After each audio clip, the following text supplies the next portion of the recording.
চোখ রাঙানি দেখে কি আমরা বসে থাকবো? আমরা থাকবো না। কোথাকার কিডা কি কথা বলেছে। উনি তো একবার এমপি হয়েছিলেন বিনা ভোটে হয় নাই।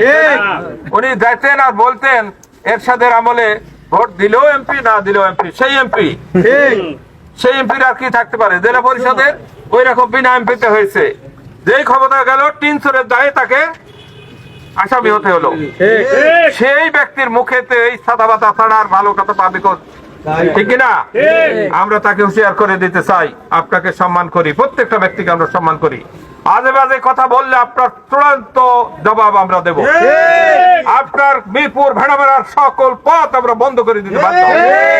আপনি কিছু হয়ে যায় না। আপনি তো আরেকটা ভেলা ধরে, নিজের ভেলাই তো জায়গা নাই, আরেকটা ভেলা ধরে সেখানে ভাসার চেষ্টা করছেন। নিজের প্রতীক নিয়ে আসুন, কত বড় সাহায্য আছে। কোথায় আপনি ধারে শীষ পাবেন সেই চিন্তা ঘুরে বেড়াচ্ছেন। নিজের তো ক্ষমতা নেই। দল তো ওই ট্যাক্সি মার্কা, হেল্পার, ড্রাইভার আর সুপারভাইজার। আর এই দলের হেল্পারও নাই, ড্রাইভার আর হচ্ছে সুপারভাইজার, হেল্পারটাও নাই। ঠিক না? সেই দলের নেতার মুখে এইসব আজে বাজে ছাড়া কি আসবে? ভাই এর কথায় আমরা বিচলিত নই। তার কি হবে আমরা ধন্যবাদ। আমরা দেখিয়ে দেবো, ভেড়ামারাবাসী দেখিয়ে দেবে ইনশাআল্লাহ।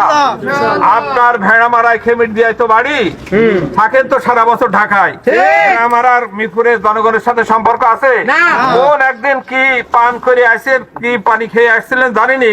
তা না হলে একজন জাতীয় নেতা, সেই দলের আবার মহাসচিব বলে, সে তার মুখ দিয়ে যদি একটা রাখালো এই ভাষা ব্যবহার করে না, এত আজে বাজে ভাষা ব্যবহার করেছে, তার দ্বারা জাতীয় সংসদ সদস্যের কোন যোগ্যতা আছে? তার নাই। আমরা এই কথাই আমরা পরোয়া করি না।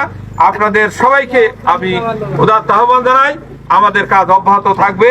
এটা বদরের ময়দান, আমাদের সবকিছু নিয়োগ করে আমরা এই ময়দানে টিকে থাকবো। আমাদের তৌফিক দান করুন। আসসালামু আলাইকুম ওয়া রাহমাতুল্লাহ।